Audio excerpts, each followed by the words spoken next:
Deuteronomio 32, 4. Leamos desde el verso 1 para que hagamos contexto a nuestro versículo. Dice así: Escuchad, cielos, y hablaré, y oiga la tierra los dichos de mi boca. Goteará como la lluvia mi enseñanza, destilará como el rocío mi razonamiento, como la llovizna sobre la grama, y como las gotas sobre la hierba. Porque el nombre del Señor proclamaré. Engrandeced a nuestro Dios. Él es la roca, cuya obra es perfecta. Porque todos sus caminos son rectitud. Dios de verdad, y sin ninguna iniquidad en él. Es justo y recto. Hasta ahí.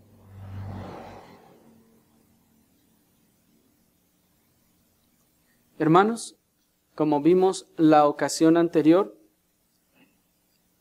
el carácter de la esencia de Dios se constituye en la base de toda justicia.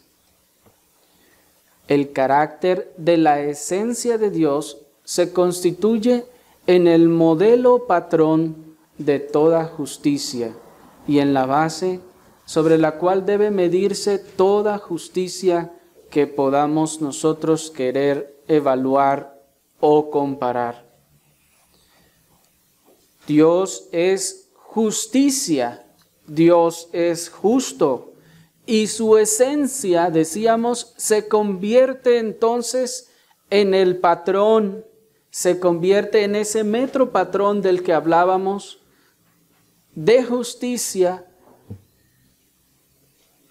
sobre el cual o a través del cual debe medirse todo lo que pretenda llamarse justo en esta tierra.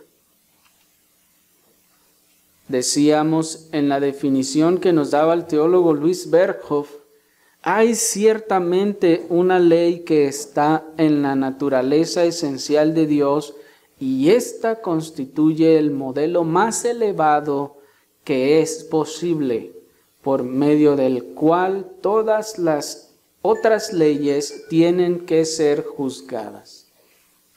Esto es, que la esencia y la naturaleza de Dios se constituyen entonces en la más elevada forma, en el modelo más preciso posible que existe con respecto a lo que es justo y lo que es justicia.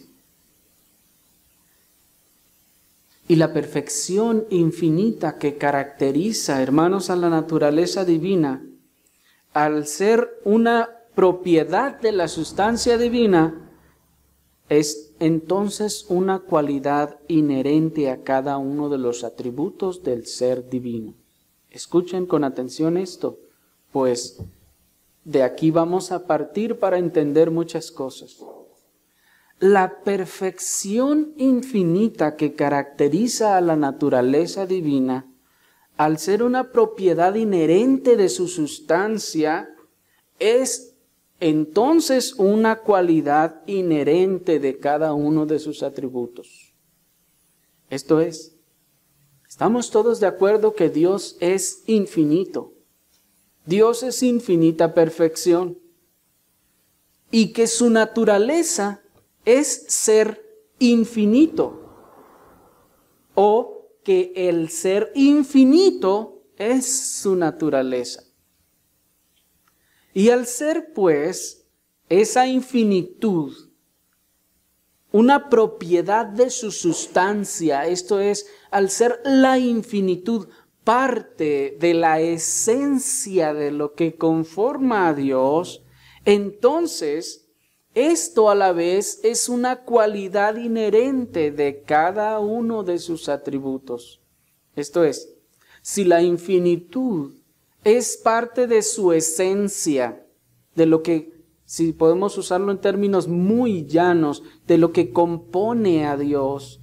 Entonces esto nos lleva a entender que esa infinitud entonces también contagia o impregna todos los demás atributos de su esencia. Porque como dijimos, ¿qué son los atributos de Dios? Son aquellas características de su esencia, aquellas partes de su esencia, de lo que componen o hacen a Dios mismo. ¿Se acuerdan? Decíamos que los atributos no son cualidades adquiridas, no son cualidades aprendidas, sino son parte de la esencia del ser de Dios. Entonces, de tal forma que si cuando decimos que Dios es amor, no es que Dios ostente una cierta proporción o una medida de amor, sino que el amor de Dios lo ostenta de manera infinita. En otras palabras, el amor de Dios es infinito porque Dios es infinito. La misericordia de Dios es infinita porque Dios es infinito. La sabiduría de Dios es infinita porque su esencia de su ser es un ser infinito. La santidad de Dios es infinita porque en su esencia está el ser infinito. ¿Me explico? Y cada uno de sus atributos entonces son infinitos. Por esa razón nos decía el teólogo que esta justicia, esta base de justicia que es Dios, se constituye en el modelo más elevado posible, esto es, en grado infinito.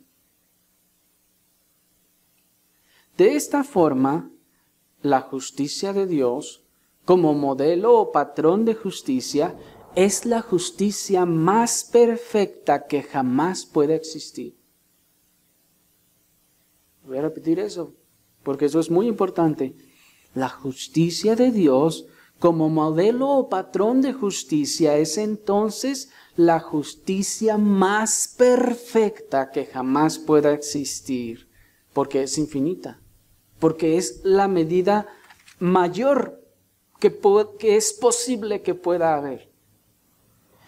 Y la rectitud de Dios es la rectitud más absoluta y perfecta del universo. Por eso cuando nuestro verso dice, porque todos sus caminos son rectitud, y luego nos dice, Dios de verdad y sin ninguna iniquidad en él, esa palabra iniquidad entiéndase como inequidad. Esto es, Dios es entonces esa perfecta rectitud y no hay ninguna inequidad, ningún desbalance en su justicia en Él, pues Él es justo y recto. De tal forma entonces, esta justicia que es la esencia de su ser es, como les decía, la justicia más perfecta que jamás pueda existir. Y es la rectitud más absoluta y perfecta que jamás pueda existir. Y no es posible entonces de forma negativa decir que en Dios pueda haber al menos un pequeño ápice de inequidad. Y si para nuestra mejor comprensión pensamos en equidad como esa balanza, entonces entendemos que en Dios no existe la más mínima forma de desbalance de justicia. Porque entonces, de ser así, no sería una justicia absoluta y perfecta. Si tiene desbalances, entonces ya no es perfecto. Perdió su grado de perfección. Puede ser algo muy bueno, pero ya no es perfecto. ¿Sí me explico la diferencia? Pero Dios ostenta su justicia en un grado perfecto, en un grado absoluto. Y cuando en la Escritura se nos habla de caminos, pues dice allí, porque todos sus caminos son rectitud. Cuando la Escritura, hermanos, se nos habla de caminos, se refiere a su forma de proceder y de actuar. Niños, cuando en la Biblia ustedes leen caminos como metáfora, se refiere a la forma de proceder o de actuar. Escudriñad vuestros caminos. ¿Qué quiere decir? ¿Que se regrese a ver si se le cayó algo en el camino? No. Es ponte a pensar en tus formas de proceder, en lo que has estado haciendo, ¿cierto? Así pues, cuando la Escritura dice, porque todos sus caminos son rectitud, está diciendo todas las formas de proceder de Dios son perfecta rectitud. Y esa palabra rectitud nos alude a algo que es absolutamente derecho, recto. Y Dios en este caso ostentaría la perfecta rectitud. ¿Saben ustedes que en nuestro medio y aún con los medios de tecnología que tenemos, no existe la rectitud perfecta? Nada, absolutamente nada es perfectamente plano y derecho. Aún de manera microscópica existen ondulaciones y nada es absolutamente perfecto. Pero en ese sentido, si estamos hablando que Dios es la rectitud absoluta y el patrón perfecto, ¿quién nos dijo que la rectitud perfecta tendría que ser sin variación alguna en absoluto? La esencia de la persona de Dios.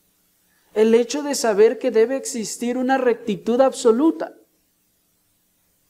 Ahora, así, nuestro versículo pues nos dice que no existe proceder o acción de Dios que no sea absolutamente recta y perfectamente justa. Voy a repetir eso porque tienen que estar bien convencidos de eso. No existe proceder o acción de Dios que no sea absolutamente recta y perfectamente justa. Pues ya nos dice, Dios de verdad y sin ninguna iniquidad. O sea, no es posible que en Dios haya iniquidad, por lo que todo lo que Él hace es absolutamente justo y recto. Si hubiera algo que Dios hiciera que no fuera absolutamente justo y recto, entonces sería iniquidad, y entonces ya no estaríamos hablando de Dios. El error no pertenece a la perfección infinita, sino que esto es sencillamente una contradicción de términos. La perfección no puede tener error. Son dos cosas que se contradicen absolutamente. O es perfección o tiene un error. Si tiene un error, ya no es perfecto.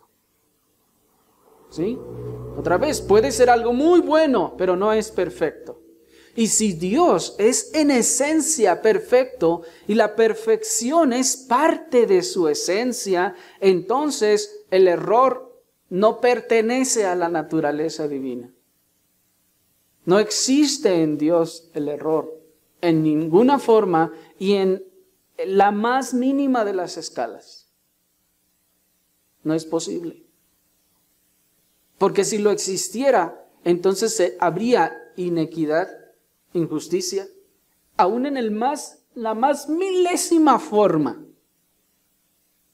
Y entonces sería un ser admirable, pero ya no sería Dios. ¿Me explico? Pues la Escritura dice que en Él no hay sombra de variación. Y ya hemos venido recordándoles una y otra vez el significado de este término.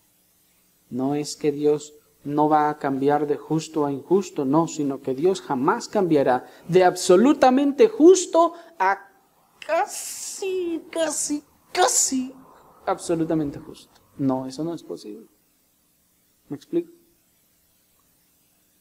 Así, como consecuencia de esta realidad, si hemos entendido por el atributo de la voluntad de Dios que no es que Dios sabe por qué pasan las cosas, sino que Dios es el que hace que pasen las cosas, entonces habremos de concluir que cada evento acontecido en la tierra y en el universo, y cuanto más ejercido por la mano misma de Dios, es absoluta e indiscutiblemente justo y recto. Voy a volver otra vez a esto, hermanos, porque esto es muy importante. Como consecuencia de la realidad que hemos estado expresando de la rectitud absoluta y perfecta de Dios, y si hemos entendido cuando vimos el atributo de la voluntad de Dios que no es que Dios sabe por qué pasan las cosas como suele decir la gente, sino que es Dios el que hace que pasen las cosas, entonces debemos de concluir que cada evento, ya que ha sido propiciado por la mano de Dios, ha sido ordenado en el consejo de Dios, todo evento acontecido en la tierra y en el universo es absoluta e indiscutiblemente justo y recto.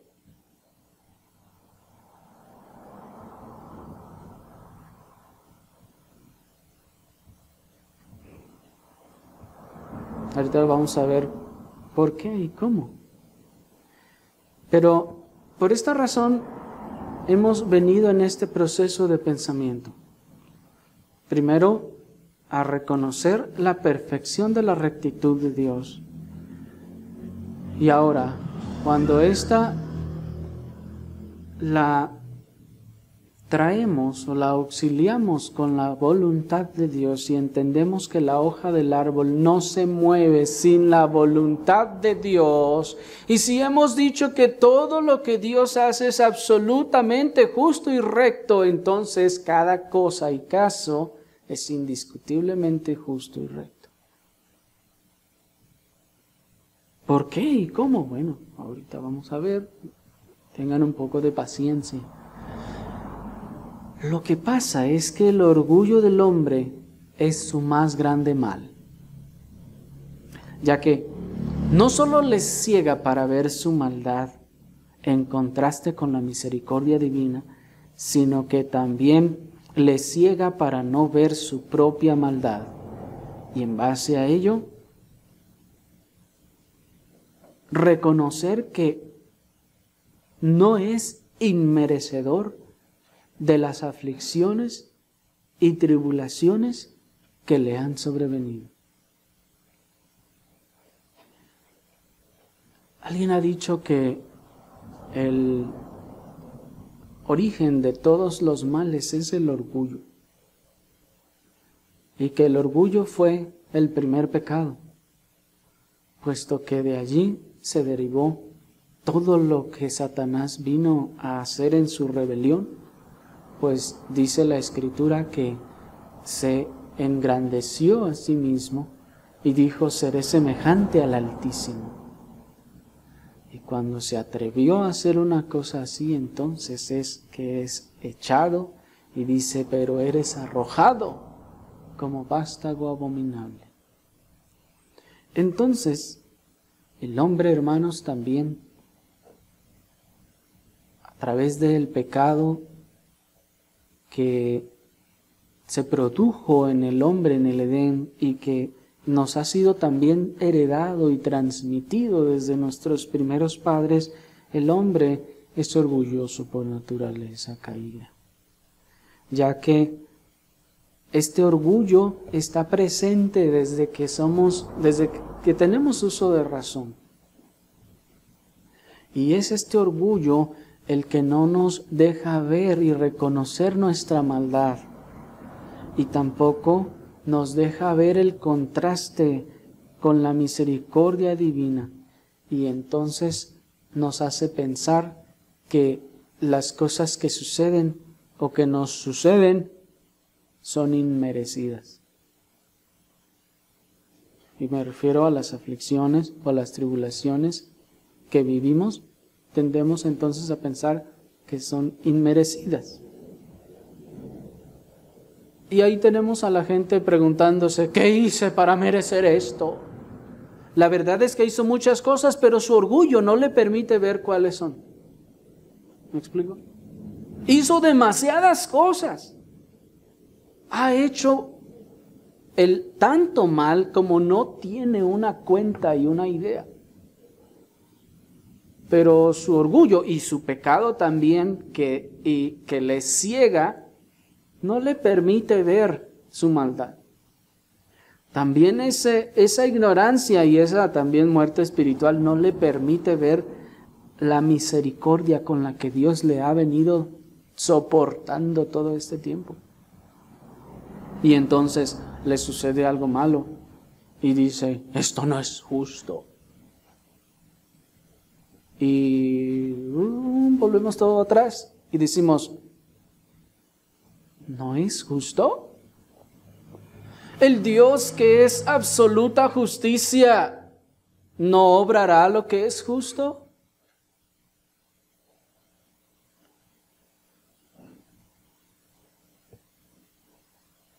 Así pues, solo podremos comprender aceptablemente el atributo de la justicia de Dios, auxiliándonos del atributo de la santidad de Dios y de la primera de las doctrinas de la gracia. Esto es, para que entender el atributo divino no nos deje un sentimiento de aquí hay algo raro, para que no nos deje un sabor de boca extraño, tenemos primero, hermanos, que traer a nuestra mente el atributo de la santidad de Dios. Esto es, Dios es absolutamente santo y Él no puede, y como hemos dicho en otras ocasiones, ni aunque quisiera, que sabemos que no querrá, pero lo decimos para que tengan bien claro lo absoluto de esta santidad, no puede hacer ni una sola cosa que no sea santa.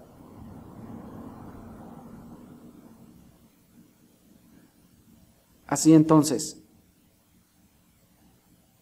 si mezclamos este atributo con la santidad de Dios, y luego lo mezclamos con la primera de las doctrinas de la gracia y lo bebemos, podemos entender con mayor claridad lo que es la justicia de Dios, sin sentirnos ofendidos, ni agredidos, ni sentir que hay algo aquí que no está siendo compatible. ¿Me explico? ¿Cuál es la primera de las doctrinas de la gracia, niños? La primera de las doctrinas de la gracia, recuerden, niños, es la incapacidad total o la depravación total, que en otras palabras nos enseña que el hombre es incapaz completamente de hacer obra buena para salvarse. Esta doctrina nos enseña cómo el pecado ha afectado al hombre desde la caída y cómo nos ha hecho necios, nos ha hecho incapaces y nos ha hecho malos en esencia. Y cómo el pecado ha corrompido nuestra mente y también nuestras emociones. Y entonces, como consecuencia, también las acciones de la voluntad están contaminadas con el pecado. Esto es lo que Lutero esgrimía en aquel famoso escrito de la esclavitud de la voluntad. Así pues, cuando nos ponemos a pensar, bueno, cada cosa que Dios ha ordenado que suceda es absolutamente justa y recta.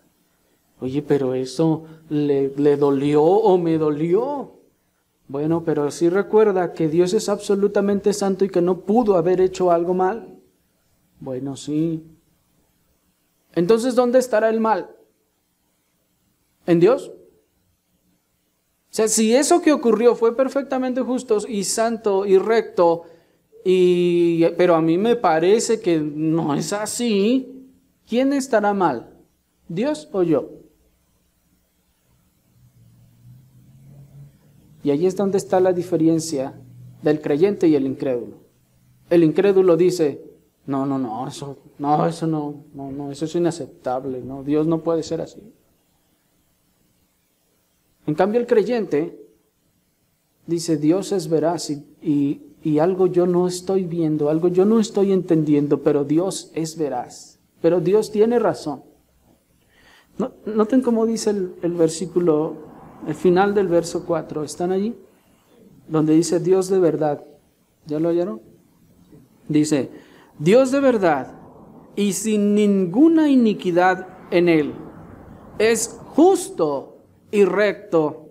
Y a continuación nos da la respuesta. Verso 5. La corrupción no es suya.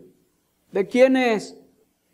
De sus hijos es la mancha. Generación torcida y perversa. Así que Dios no puede actuar injustamente. Y si aquel acontecimiento trajo alguna aflicción, algún dolor o alguna cosa que nos parece que no es justa, entonces aplacamos a nuestra torcida mente y le decimos, pero ¿no sabes que Dios no puede hacer nada absolutamente en ninguna forma malo?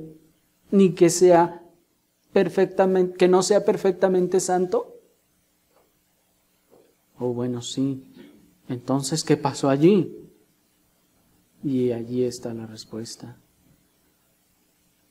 Algo debe haber que yo no conozco que hizo merecedor a tal o tales personas de esa situación. ¿Sí me explico? Y entonces guiamos nuestros razonamientos a la honra de Dios a través de lo que es revelado de Dios en su palabra. Dios tiene que ser justo y bueno, y Él no puede equivocarse. Más bien, debo ser yo el que no está viendo las cosas bien. Debo ser yo el que no está entendiendo lo que está pasando. ¿Me explico? Ahora, esa ignorancia, pues, puede impedir que se reconozca sin reparos que Dios es absolutamente justo y recto en todo lo que hace. Y si los que se llaman pueblo de Dios no son capaces de atribuir justicia a Dios en todas sus obras, cuánto menos el asesino, el violador, el torturador, que se queja del modo en que la policía lo sometió o que se queja por haber sido declarado culpable. Es decir, desafortunadamente, como les decía cuando empezamos a ver el atributo de la justicia de Dios, ya que es un atributo que no se enseña ni aún en las congregaciones hoy en día, muchos que se llaman pueblo de Dios o que se llaman cristianos tienen la misma filosofía de pensamiento que el mundo. ¿Qué hice para merecer esto? Y si las personas que se dicen conocer a Dios, que se dicen ser cristianos, no son capaces de atribuir justicia a Dios en todas sus obras, cuanto menos, hermanos, los incrédulos, los que no conocen a Dios. Y ahí tenemos a la gente aún en medio de su maldad quejándose de haber recibido su castigo. Es como cuando una persona va en su vehículo y se pasa el alto deliberadamente y otro le pita. ¿Y qué suele hacer la gente? Discúlpeme, me equivoqué. ¿Dicen eso? ¿No hay gente que hasta se para a echarle pleito al otro? ¿Por qué lo hace?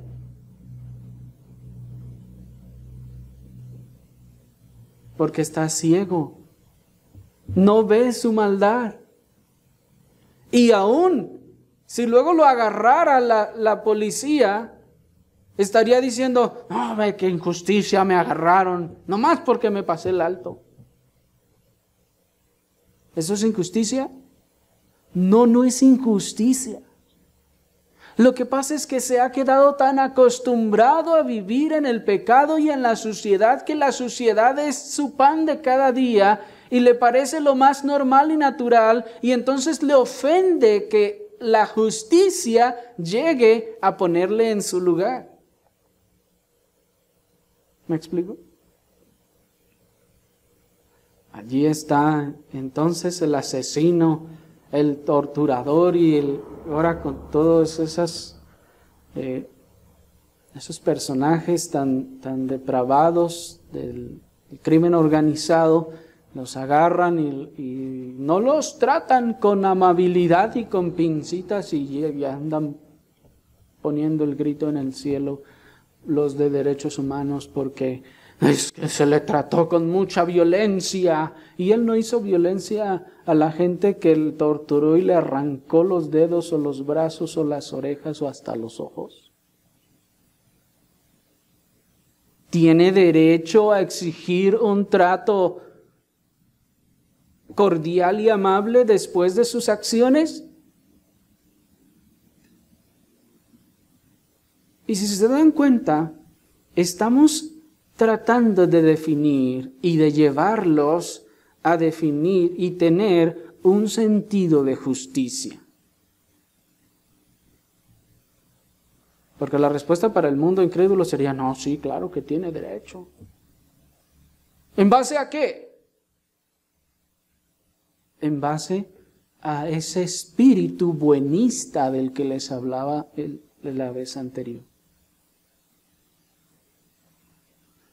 Ahora, lo vamos a ver un poquito más adelante, pero solo les adelanto un poco. Si entendemos que justicia es retribuir o dar a cada quien absolutamente lo que merece, entonces, esto significa, niños, que si yo les presto 10 pesos, ¿qué es lo justo que me regresen, niños? 9 pesos. ¿Es justo eso? Claro que no. 11 pesos me tienen que regresar entonces. ¿Es justo eso? No, tampoco es justo. ¿Qué es lo justo? Que me regresen 10 pesos. ¿Sí? Ahora,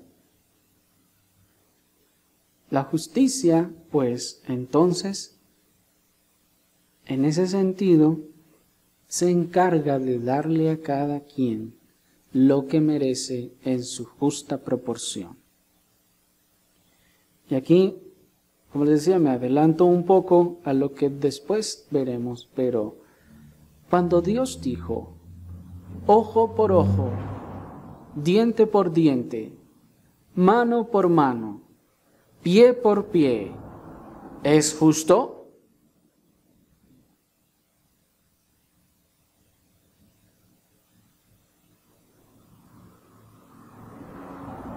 ¿Están entendiendo lo que es la justicia de Dios? ¿Lo que es la justicia recta? Para empezar, ¿quién lo dijo? ¿Moisés? ¿Los hombres? ¿Alguien se le ocurrió? O como dicen hoy en día que Moisés lo trajo de allá del código de Hammurabi y cuánta cosa. Lo dijo Dios. Y si Dios lo dijo, entonces Dios tiene inequidad. No dice nuestro texto, Dios de verdad y sin ninguna iniquidad. Ahora, si Dios lo dijo ya de entrada, porque Dios lo dijo, entonces es justo, es recto, es santo y es perfecto. No necesitaríamos argumentar más que eso. Dios lo dijo, entonces es justo, perfecto y santo. Porque es Dios. Porque Él es el creador. Él es el dueño de todo. Y si Él dice que lo negro es bueno y lo blanco es malo, así es. Por poner un ejemplo. ¿Me explico? Él es el que establece todo lo que es correcto y lo que no es correcto. Si nosotros somos capaces de atribuirle autoridad a ciertas personas, ¿por qué a Dios no? Esto es, a veces hay gente que llega a decir, alguien llega y le dice, oye, mira, pues que debemos hacer esto. Ah, sí, bueno, ¿y quién te dijo? Pues dice fulano. Ah, bueno, si dice fulano, pues sí. ¿Cuántas veces ustedes ven o hacen eso? Oye, me dijo fulano. Ah, bueno, si te dijo fulano, entonces que sí, así es. ¿No hacemos eso a veces? Y si somos capaces de atribuirle a los hombres, hermanos, esa autoridad y esa dignidad, ¿por qué cuestionaremos a Dios? Así pues, luego vamos a ver dónde está la justicia en ese principio de ojo por ojo, diente por diente, mano por mano y pie por pie. Pero vamos a avanzar, hermanos, y debemos decir que el creyente bíblico es el que es sanamente instruido en todo el consejo de Dios en la Escritura. Este creyente bíblico tendrá siempre presente la perfecta justicia de Dios, de un Dios infinitamente santo, tratando con seres irremediablemente obstinados y duros de cerviz. ¿Qué es duros de cerviz, niños? La cerviz es algo que está por acá atrás, y ser duro de cerviz es como cuando a alguien le toman de la cabeza y se la quieren agachar y no se deja que se le agachen la cabeza. Eso es ser duro de cerviz. Que no tiene la cabeza blanda para agacharse. Eso es ser duro de cerviz. Y eso es una metáfora, evidentemente. Una metáfora que nos apunta hacia un corazón rebelde. No está dispuesto a agacharse o a reconocer en humildad su condición.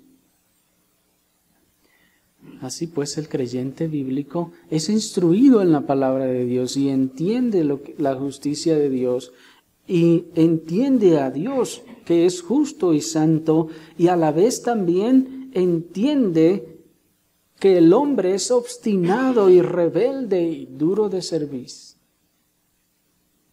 Y entonces juzga conforme a lo que la Escritura revela de Dios y lo que la Escritura revela del hombre.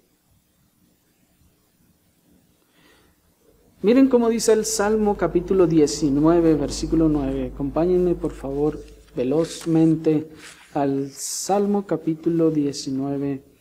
en el versículo 9.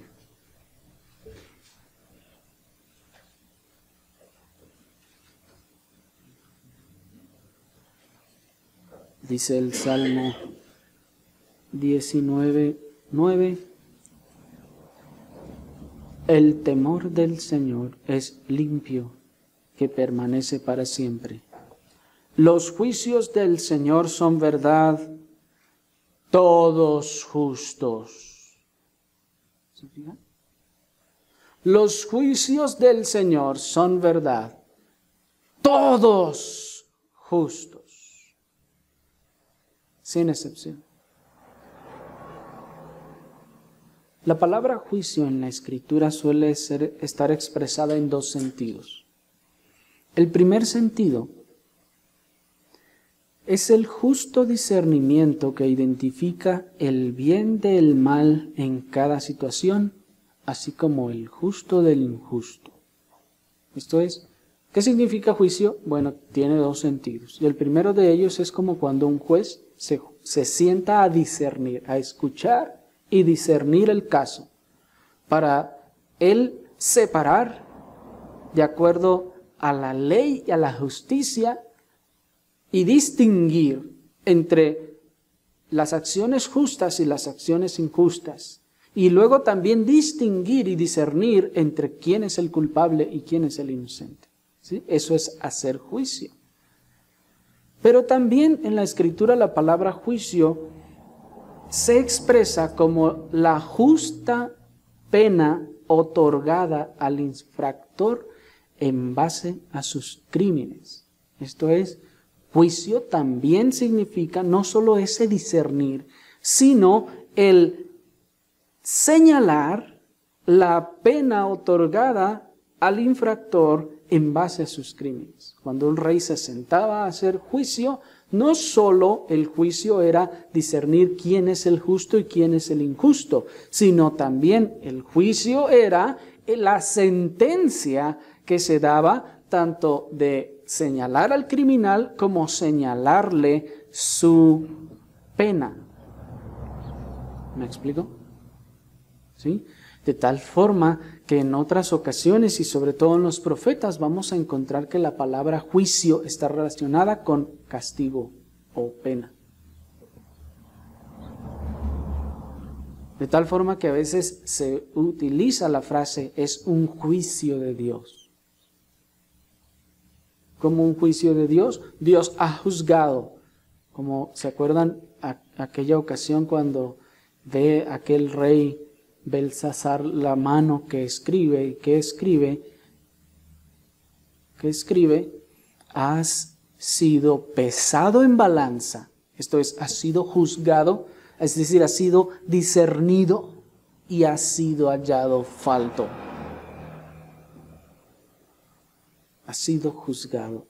Y aquí te viene el juicio. ¿Me explico? Por lo tanto, entonces, cuando dice, los juicios del Señor son verdad, esto es, todo lo que Él determina que es justo, lo es. Y todo lo que Él determina que es injusto, lo es. Y dice, todos justos. Y si usamos esa palabra juicio en el sentido de pena, de castigo, está diciendo todas las veces que Dios ha castigado a alguien, es absolutamente justo. Y cuando hablamos de justicia absoluta y rectitud absoluta, estamos hablando, hermanos, de que Dios no solo le da la medida precisa y justa de castigo al infractor, sino que esa medida justa y perfecta posee la cualidad de no causar efectos secundarios que lleguen a afectar injustamente a otros. ¿Sí me explico? Lo que hoy en día se conoce como el efecto colateral o el daño colateral. ¿Sería Dios perfecto si castigara, pero es como poner una bomba, niños, ¿sí entienden eso de daño colateral? Daño colateral es que alguien quiere poner una bomba para matar a alguien en un carro, perdón el ejemplo, pero la bomba explota y entonces mata a muchos otros más. Ese es el daño colateral, que es decir que se dañó a otros adicionalmente al que se quería hacer daño. Entonces, piensen ustedes que el Dios tan sabio como vimos ya en la sabiduría de Dios, un Dios tan así infinitamente sabio, ¿no calcularía efectos colaterales? Si el error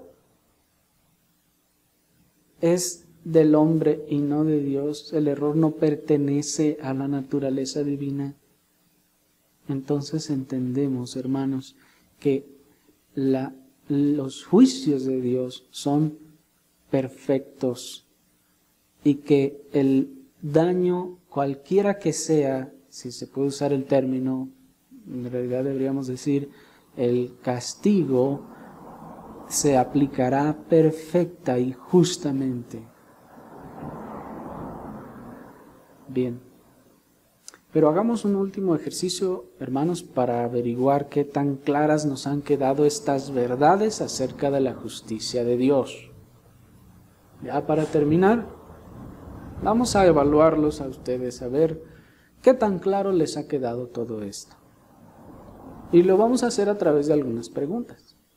No me respondan, ustedes respóndanse ustedes solos, no vaya a ser que les pongamos tacha y ya cuando ustedes escuchen, entonces ustedes podrán corregir o afirmar si están juzgando correctamente.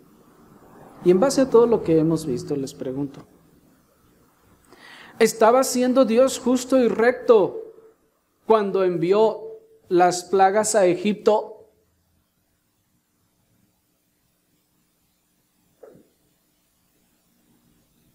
Claro que sí. Hermanos, estamos hablando de una nación impía, incrédula, malvada, que tuvo a los judíos o a los israelitas esclavos por tantos años y con tantas maldades que les habrán hecho, y que todo lo que tenían, o bueno, gran parte de lo que tenían, lo hicieron por la mano de obra de los esclavos. Siguiente pregunta. ¿Estaba siendo Dios justo y recto cuando mató a todos los primogénitos de Egipto? Pero eso está más difícil, ¿no? Porque ahí ya interviene muerte y entonces empezamos a temer a lo que nos dice el mundo y la sociedad y el pensamiento mundano. Ay, no, los niñitos santos, inocentes que los mataron. No, hermanos, Dios estaba siendo justo y recto cuando hizo eso. Vamos a ir luego entendiendo un poco más por qué. Pero de entrada, solo recuerden que ciertamente los egipcios no habían matado a todos los niños varones de menos de 2 años de toda la nación israelita.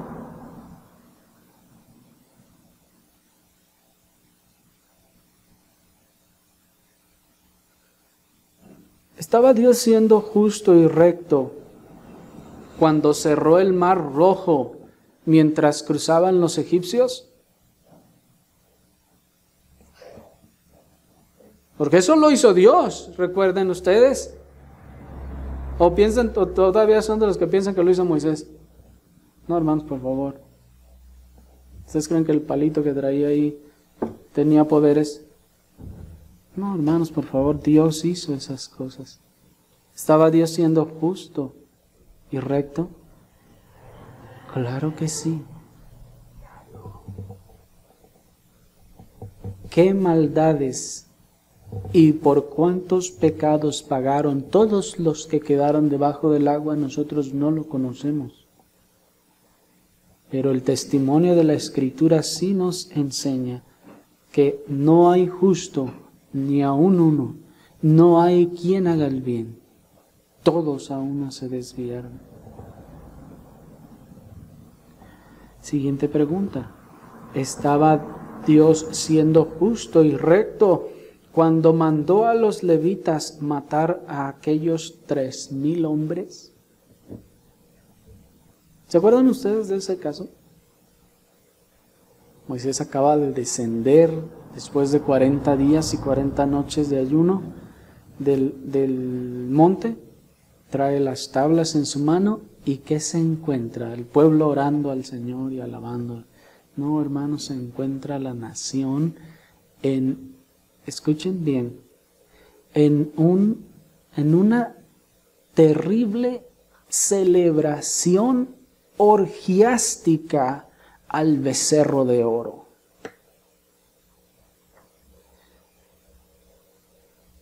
Entonces, ustedes conocen la historia. Moisés quebra las tablas y luego de la reprensión tremenda que hace, se entiende que después de todo, imaginen, llega Moisés, les llama la atención, se enardece, el hombre más manso sobre la tierra, y entonces, como en todo y como siempre, pues los sensatos se tranquilizan y entonces se muestran compunción. Pero había allí otros 3,000 que dijeron, ¿y qué? Hoy ya llegó Moisés, que venga, yo le sigo con la fiesta. Y que seguían en el desenfreno de lo que estaban haciendo, todavía corriendo y saltando y haciendo en su frenesí todas esas cosas que habían estado haciendo antes de la llegada de Moisés. Y entonces dice Moisés, ¿quién está por el Señor? Dé un pie adelante. Y entonces la tribu de Leví dio un paso al frente y Moisés dijo, hoy os habéis consagrado al Señor. Cada uno tome su espada y mate a su hermano y a su compañero. ¿De quién? De los que todavía seguían en su frenesí saltando y haciendo todas las barbaridades de los que los encontró Moisés haciendo. Entonces,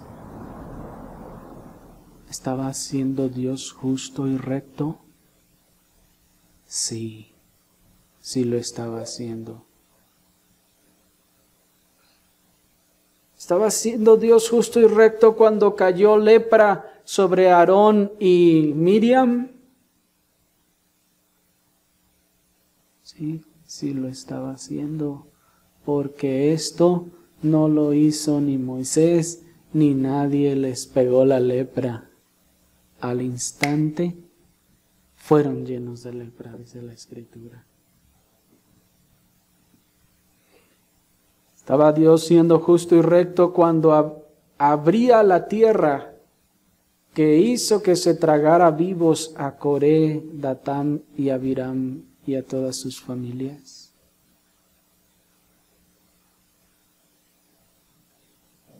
Tal vez esté un poco más difícil porque se tragó a todas sus familias y a todo lo que poseían.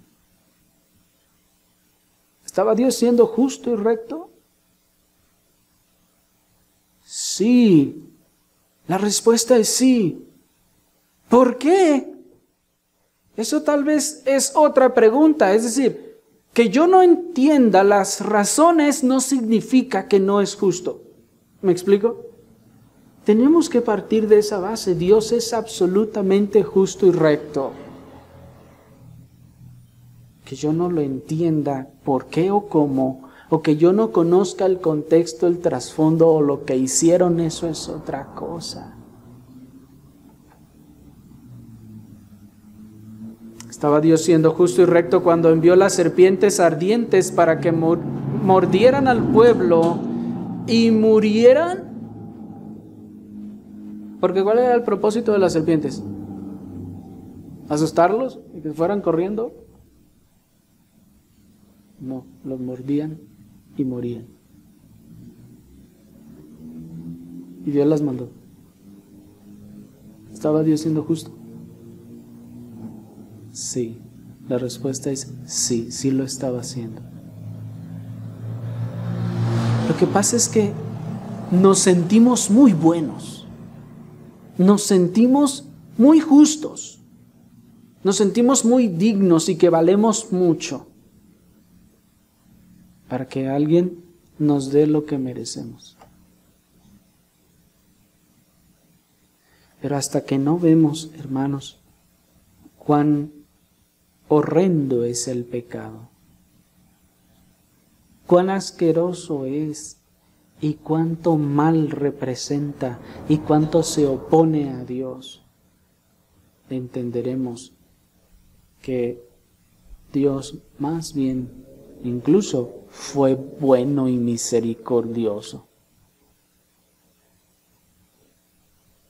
Pues cuando estaban en medio de eso, se levantó una serpiente de bronce, figura de aquel que habría de ser crucificado luego para la salvación de todo aquel que creyese. Y de la misma forma se llamaba a que creyeran en aquel que sería colgado en el madero. Y los que no quisieron, murieron.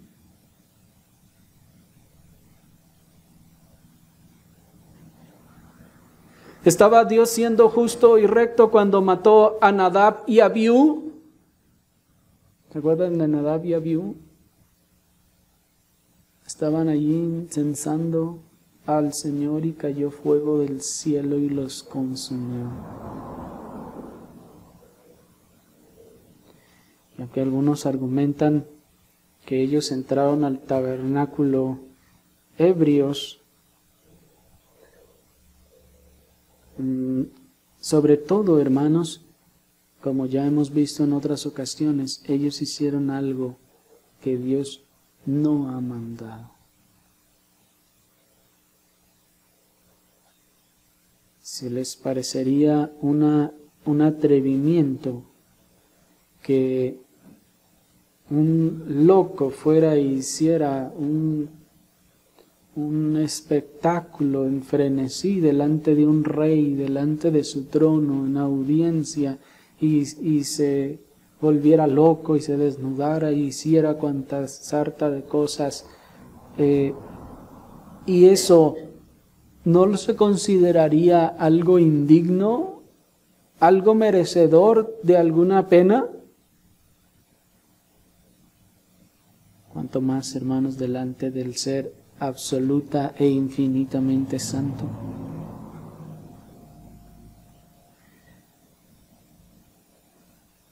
Aarón mismo comprendió que Dios había sido absolutamente justo y recto cuando quitó la vida a sus hijos mayores. Pues dice la Escritura que Aarón cayó. ¿Y por qué nosotros no? Porque estamos muy influenciados de la forma en que el mundo piensa antes de lo que la Escritura dice. Y si es justicia dar a cada uno según lo que le corresponde o lo que merece, ¿por qué entonces solo alabamos la justicia cuando está a favor nuestro? Pero cuando está en nuestra contra, entonces allí sí, no puede ser justo, ¿verdad?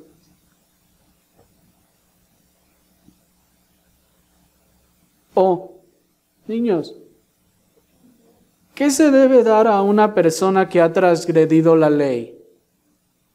¿Un premio? ¿Se le debe dar un premio al que transgredió la ley? ¿No es hasta obvio? Un castigo. ¿Y qué es lo que merecemos nosotros por nuestro pecado? ¿Un premio o un castigo? ¿Y por qué decimos, qué hice para merecer esto?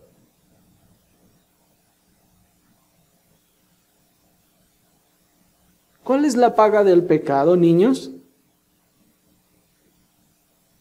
Ya se les olvidó, pero la Escritura dice que es la muerte.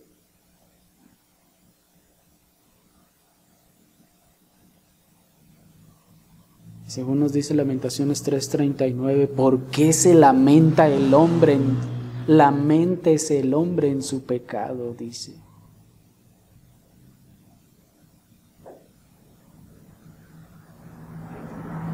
¿Por qué habría de quejarse en vida? Nos dice el que es castigado por sus pecados. Quiero terminar diciéndoles que el hombre entonces, entre más lejos está de Dios y más ignorante es de Dios, tiene un concepto más distorsionado de la justicia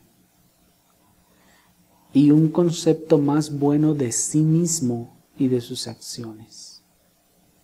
¿Por qué? Porque Dios es luz, Dios es la luz. Y entre más alejado está el hombre de Dios, está en mayores tinieblas.